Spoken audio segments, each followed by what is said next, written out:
L'imaginaire, en fait, c'est une ressource. Et souvent, dans les stratégies de survie, on voit que les enfants en grande difficulté, d'environnement enfin, toxique ou dysfonctionnel, vont utiliser l'imaginaire, l'espoir, le rêve pour supporter le réel horrible. D'accord? Un jour, mon prince viendra, par exemple, si je suis dans la relation Ouais. amoureuse, ou un jour je m'accomplirai, je réussirai, un jour, je sais pas quoi. Et donc, ici, on peut imaginer le côté adolescent, puisque vous êtes en train de me parler d'une part adolescente chez les adultes trentenaires, c'est ce que vous me dites. Ils fonctionnent comme des ados. Et donc, c'est pas étonnant, en tout cas, du point de vue de ce qui se passe dans la société au niveau global, de pouvoir voir apparaître des engouements pour la rêverie romantique. Ici, dans un Mm. triangle. Alors après, il y a la spécificité du triangle, hein, comme vous l'avez dit, Ouais. qui contribue effectivement Ici, c'est une femme hein, qui hésite entre deux mecs, hein, d'accord? On n'est pas dans C'est ça. l'inverse. Bon, c'est aussi important de voir les détails. C'est- Donc là, c'est pas un homme qui est sur deux nanas, c'est une femme sur deux mecs. Donc on est plus dans une rêverie romantique féminine, hein, à la Madame Bovary, sauf que là, on est actualisé par notre époque. Et là, bah, c'est Julie Jim, hein, on retrouve les histoires comme ça. Je rêve de l'un, je veux l'autre, mais lequel choisir? Et j'aimerais tellement les deux, et les deux sont bien, mais les deux sont pas si bien. Et on l'avait vu, il y avait une autre série comme ça qui avait super bien marché, avec le bad boy et le gentil boy, là. C'était quoi déjà? C'est Machin Life, c'était. Vous l'avez pas vu celle-là? Ah tiens, je me rappelle plus. Euh, Euh, Il y a Ma vie avec les Walter Boys qui est sorti, qui est globalement sur ce cadré thème. sur la même chose, quoi, avec deux frères et pareil, il y en a un qui est un peu plus torturé et un qui est Oui, gentil. mais on est sur les histoires de je veux les deux et j'en choisis toujours un des deux, mais j'aimerais tellement les deux mais je peux pas rester avec les deux, donc on est dans le truc du polyamour aussi, hein, j'aimerais les deux, mais il m'en faut à choisir un et puis l'un est bien, mais l'autre est bien aussi, mais l'autre il est mieux et puis celui il est pas bien, voilà. Donc on est dans des espèces de fantasmes, de rêveries, de choix, de tout avoir, et puis finalement de rien avoir, et puis de tout vouloir. Enfin bon, voilà, on est dans des trucs comme ça, puisqu'on est dans des triangulations qui créent l'état amoureux. Hein, puisque moi, en plus, je connais par cœur le sujet, j'ai longuement été polyamoureuse, puis ça m'arrive encore d'être dedans, parce que c'est un modèle que j'aime bien. Donc, dans le modèle à plusieurs, en tout cas à trois, on est toujours dans l'idée de trouver un ailleurs meilleur. On est toujours dans l'idée que celui qu'on va choisir, va être meilleur que celui que l'autre qui est en choix par défaut, mais que le meilleur qu'on va choisir, finalement, dans le réel, il s'avère qu'il a quand même plein de défauts et que finalement, on va peut-être rêver d'avoir l'autre qui est au frigo, mais que, voilà, vous avez compris comment on se prend les pieds là-dedans ou pas? Ouais. Donc, on est beaucoup dans le fantasme, la rêverie, l'idéalisation, l'émerveillement, qui est un truc qu'on se fabrique tout seul, hein. Et je m'émerveille à l'idée de tomber amoureuse du frère aîné, parce que le frère aîné, peut-être que c'est celui qui est le best, et mais que l'autre, il me plaît aussi, mais que, bah, voilà, mais comme mais l'autre, il est peut-être. Alors, dans la description, vous l'avez pas dit, parce que je n'ai pas regardé l'histoire, il y en a un qui est il est plus fringant, pourquoi? Parce que c'est le première Alors, histoire d'amour, c'est ça? C'est le rêve il y a de... le plus âgé, donc Conrad, lui, c'est celle dont elle était éperdument amoureuse Ouais, quand elle ça, était vraiment petite fille, hein. C'était un peu c'est ça, la rêverie le modèle du qu'on prince a quand on est charmant. petite fille, Ouais, vraiment, je dirais, le crush d'enfance. c'est Et ça. lui, il est, psychologiquement parlant, je dirais, il est plus torturé. euh, Ouais, il est plus torturé, ouais, un peu plus introverti, etc. Alors que le deuxième, ce serait vraiment l'image du Golden Retriever Boy. ouais. Il est vraiment blond aux yeux bleus, il est gentil, Oui, il bah, est c'est ça, voilà. serviable. Toujours pareil. Ouais. Il y a toujours les mêmes histoires. Donc, c'est le même truc. Hein.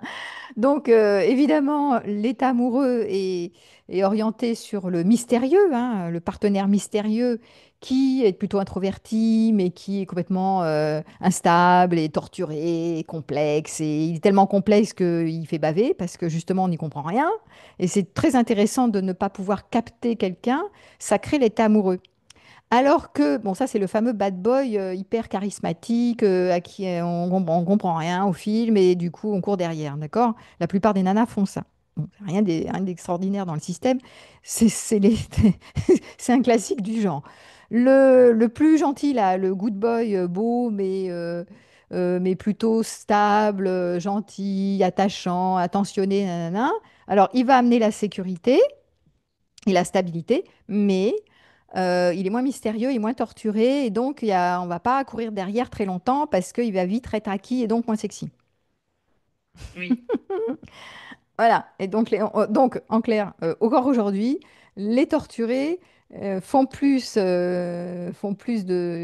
plébiscités, hein, ont plus la cote sur le marché que les stables. Voilà, malheureusement, c'est encore vrai aujourd'hui, la preuve.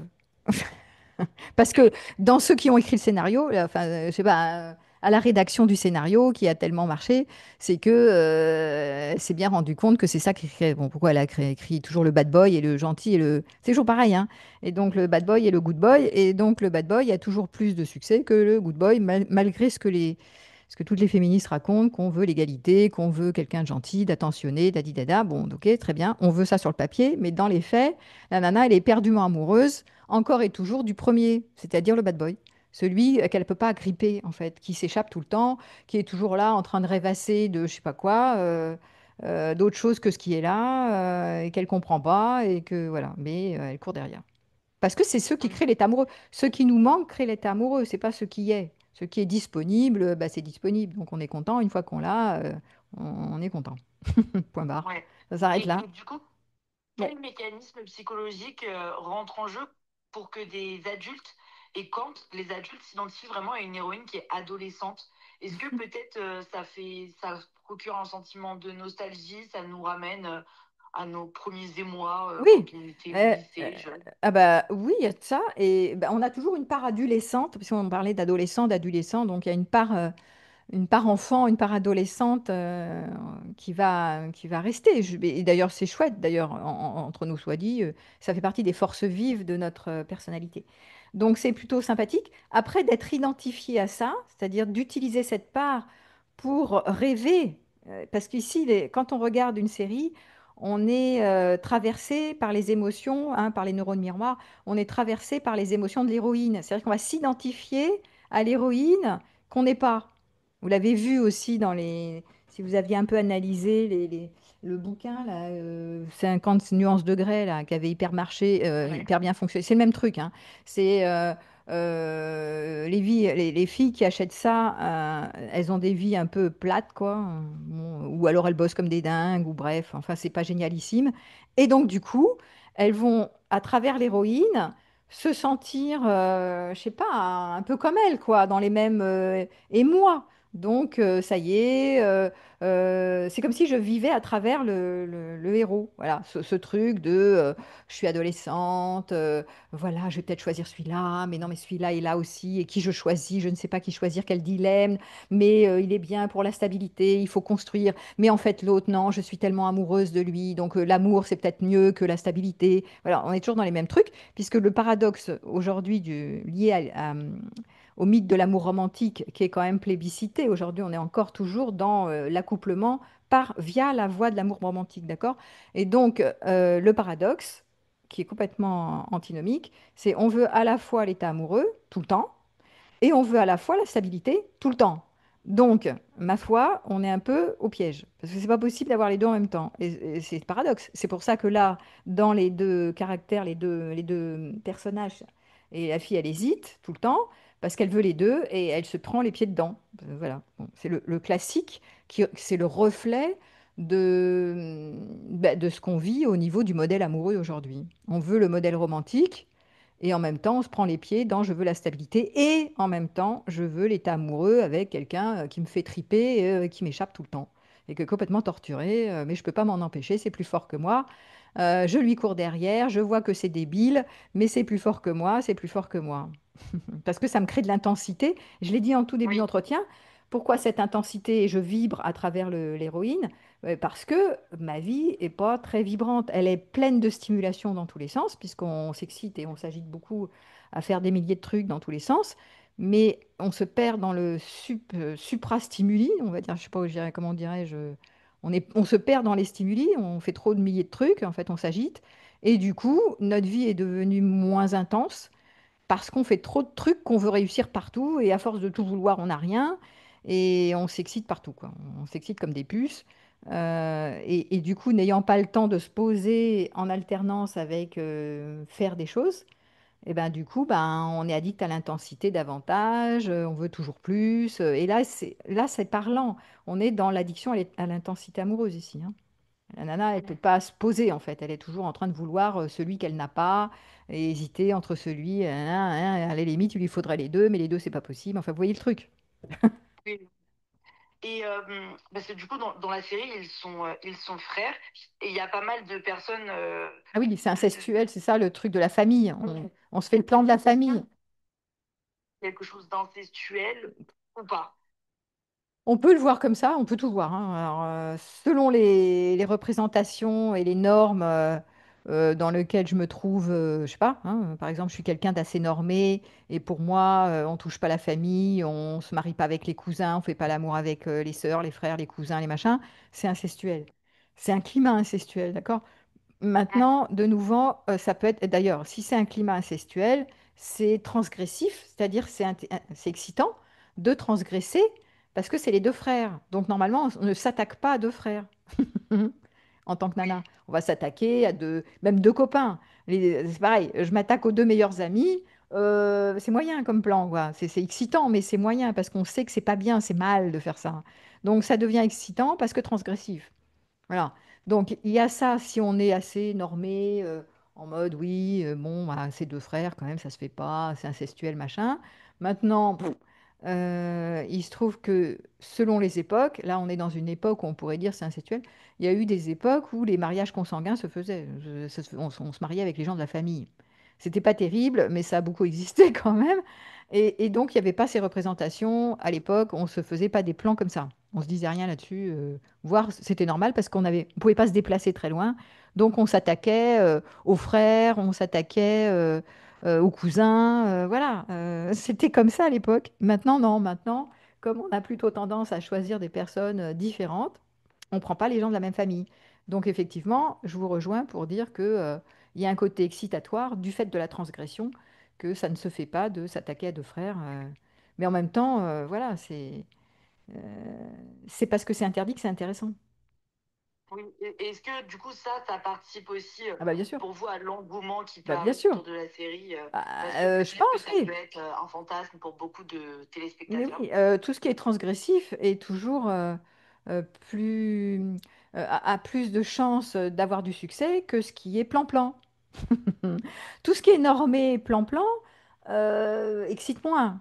Ce qui excite, c'est ce qu'on n'a pas le droit, ce qui est fantasmé, ce qui est interdit. Voilà, on est toujours excité d'obtenir ce qui n'est pas normal, on est excité à l'idée de transgresser, voilà, tout le temps. C'est ce qui crée le fantasme et c'est ce qui crée l'engouement, c'est ce qui crée le désir. Quand on obtient ce qu'on veut, le désir tombe tout de suite. Et donc, il n'y a plus de fantasme, et quand il n'y a plus de fantasme, il n'y a plus de désir. Au revoir. Donc oui, bien sûr, ça participe, le fait qu'ils soient deux frères, que ça ne se fait pas dans notre société d'aujourd'hui, que voilà, bon, bah, ouais, c'est sûr. C'est sûr que les filles qui regardent, les femmes qui regardent ça, elles peuvent se dire, ah là là, oui, oh là là, quand même, elle exagère, mais quand même, mais elle a raison parce que celui-là et l'autre. Mais bon, voilà, évidemment que ça participe. Alors évidemment, c'est une série, vous allez me dire, elle est beaucoup plus regardée, j'ai même pas besoin que vous me fassiez une enquête, par les femmes que par les hommes. Oui. Oui, c'était même pas prévisible, j'ai même pas besoin d'avoir les statistiques. C'est évident que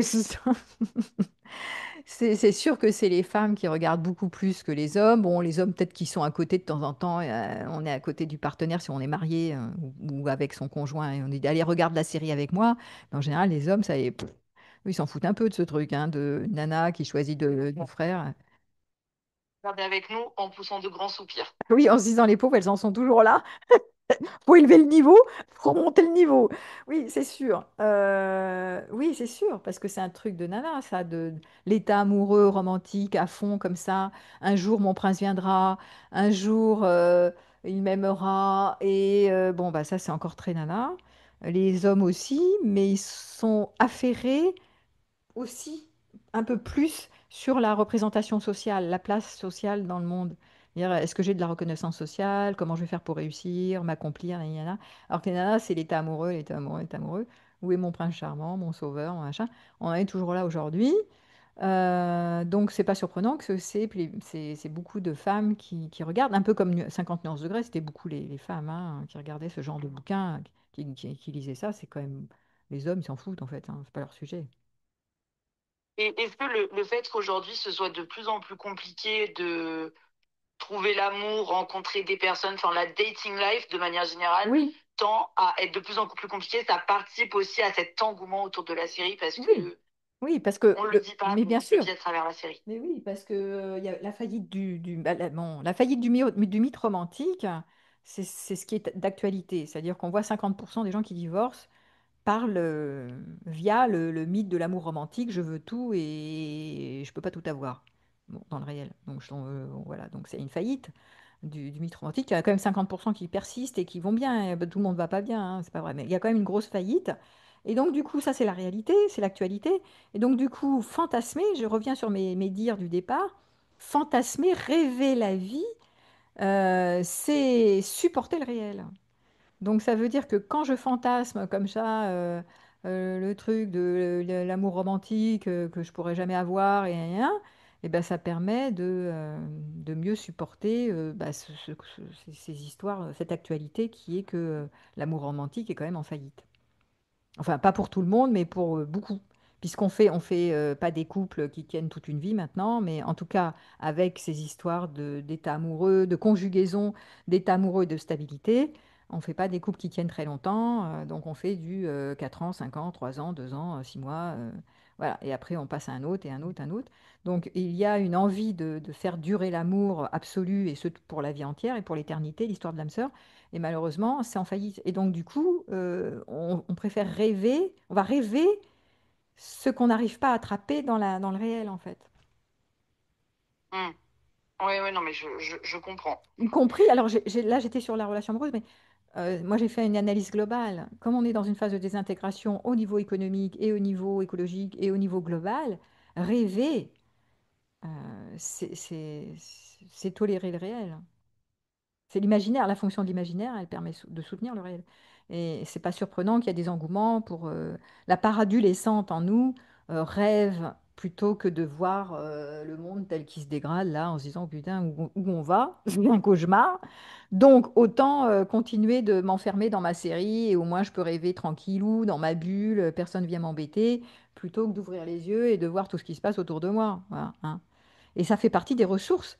Le fantasme peut être utilisé sciemment comme une ressource. Je suis contente de fantasmer sur ma série.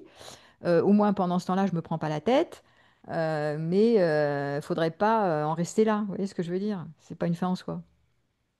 Oui, j'ai eu pas mal, parce que j'ai recueilli des témoignages de personnes qui, bah, du coup, sont totalement accros à la série. Et j'en ai une, justement, qui m'expliquait que, en soi, elle aime pas la série. Les personnages l'énervent, l'histoire l'énerve, tout l'énerve. Mais en même temps, c'est léger, c'est bien et C'est ça fait ça. du bien C'est ça. à C'est une l'heure actuelle. ressource. Oui, c'est ça. C'est une ressource.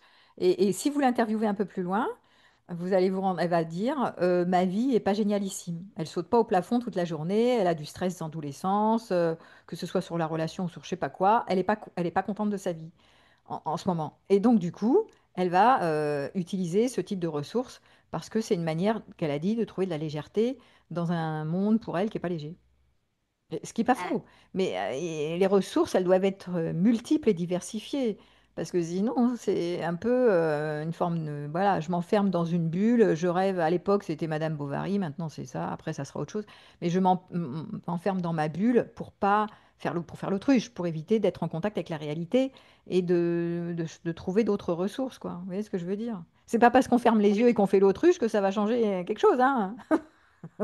oui, c'est juste une forme de déni, Ah hein. bah carrément, carrément. Après, c'est si on utilise, on se dit, bon, allez, je me fais ma petite série pendant trois quarts d'heure ce soir, ça va me faire du bien, ça va me remonter le moral, mais toute la journée, je fais d'autres choses pour que ça aille bien, ça va.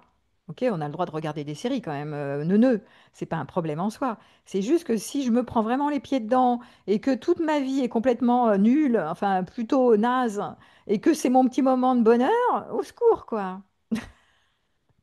Oui, C'est là, c'est ce qu'elle dit, elle. Je trouve ça neuneux, mais je ne peux pas m'empêcher d'y aller parce que quoi? Parce que sinon, ma vie est trop lourde, en fait, hein. C'est le problème, quand même. Oui, il y a quelque chose à aller gratter plus loin, Bah, évidemment. autre part, quoi. Bah oui. Non, normalement, moi, je te regarde de temps en temps quand je me suis tapé, je sais pas combien de patients toute la journée. Le soir, je me prends pas un bouquin, un essai philosophique. Je me prends une série que j'aime bien, mais je me dis pas, j'en reste pas là. Après, je vais aller faire du sport. Après, je vais me reposer. Enfin, vous voyez ce que je veux dire? Je vais pas me dire, oh là là, je ne peux pas m'empêcher de regarder ma série parce que sinon ma vie est. Non, bah non. Je peux faire autre chose, c'est juste que ça me détend 5 minutes, mais bon, je peux utiliser autre chose pour me détendre, hein. Voilà, ici, elle est un peu dans je peux pas m'en empêcher, c'est plus fort que moi. Et donc, moi, j'ai déjà eu des cas de patients comme ça qui pouvaient pas s'empêcher de regarder des séries et qui, pendant ce temps-là, ne faisaient rien d'autre. Elles sont addictes, à travers l'héroïne, elles se font des shoots, quoi. Elles vivent une vie rêvée à travers un personnage qui n'est pas leur vie à elles. Pendant ce temps-là, la vie passe et elles se mettent pas en route. C'est une forme de procrastination, en fait, hein. Hmm. D'accord. Et voilà, c'est un évitement du réel et de mettre en place des choses qui nous feraient du bien ou de répondre à nos besoins. Voilà, donc c'est aussi c'est un déni pour pas voir ce qui se passe autour de moi, mais c'est aussi un évitement de voir qu'est-ce que je pourrais mettre en place qui me ressourcerait. Voilà, donc comme c'est trop gros, comme je suis trop mal, alors la série, c'est le truc facile, quoi. Un peu comme les sites de rencontres, là, c'est le machin, je suis chez moi, je fais bing bing, hop, je bouge pas de chez moi, comme ça je sors pas. Mais c'est le même truc, on veut tout régler en faisant du facile et du rapide, mais non, ça, le problème c'est qu'il faut se mettre en mouvement et sinon ça marche pas. Ok. Bah, j'ai pas d'autres questions qui me viennent. J'ai l'impression qu'on a ratissé assez large. Alors, si, il y Que a quand des... même un truc à dire, parce que on a un peu enfin, légèrement abordé l'histoire du bad boy et du good boy. Mais ça fait partie du truc aussi, hein. Ça fait partie de Ouais, l'engouement. Euh, les femmes sont fascinées par les bad boys, encore et toujours. D'ailleurs, vous avez vu toute l'espèce d'esbrouf là sur le PN, le pervers narcissique, le pervers. Qu'est-ce qu'on nous a bassiné avec ça? Il y a une mode, alors c'est peut-être pas fini, mais il y a une mode là-dessus, un truc de fou, alors qu'il y a très peu de pourcentage du PN. Mais alors le PN, ça a fait, il fallait faire des conférences sur le PN, allez hop, le PN, le PN, le PN. Il y a eu un engouement sur le PN, mais c'est le bad boy, hein. C'est l'alpha, c'est le bad boy. Et en fait, alors je suis pas en train de dire que ça n'existe pas, mais c'est comme si il y a besoin de pointer un bad boy pour en faire, je sais pas quoi, un responsable et d'enlever la posture de victime. Et en même temps, pourquoi elles courent derrière les bad boys sous l'emprise, nani nana, et elles y restent. Alors bon, certaines, il y a très peu, il y a 1,2%. Mais toutes celles qui disent que c'est un PN alors que c'en est pas un, et qu'elles restent avec, comment dire? C'est un état de fascination pour les bad boys. Donc ça, ceci n'a pas changé. Alors que quand on leur colle dans les pattes un good boy, elles en veulent pas. Et elles le savent, hein, la plupart de mes patientes, c'est ça, hein. C'est je suis tout à fait consciente que je cours derrière le bad boy, c'est plus fort que moi, alors que je devrais pas. Le mec, il arrête pas de me rejeter, il est chaud froid, mais quand le mec est gentil et qu'il vient vers moi et il veut être avec moi, j'en veux pas. Donc, il y a encore cet état de fascination, mais qui malheureusement est alimenté par une posture de victime au lieu de se sentir responsable de choisir un bad boy. Et la série ouais, parle aussi de ça, hein. Parce que les deux, il y en a un qui est plutôt l'introverti, le mystérieux, qui échappe tout le temps, qui est complètement torturé, mais en fait, lui, on peut rien en faire pour construire. Et l'autre, c'est l'inverse. c'est vrai. Il y a une fascination pour le bad boy, mais enfin, juste dans mon entourage de mes amis, je le vois. Enfin, Bah oui, et je trouve ça assez hallucinant, quoi. c'est hallucinant, et même les nanas sont conscientes, hein. Elles me disent, mais c'est plus fort que moi. Alors après, elles sont victimes. Alors ça, c'est le côté dramatique de la. Il n'y a pas besoin de rester victime. C'est juste de se voir qu'elle se raconte une histoire et que de passer son temps à accabler l'autre en disant il est le méchant, c'est le méchant.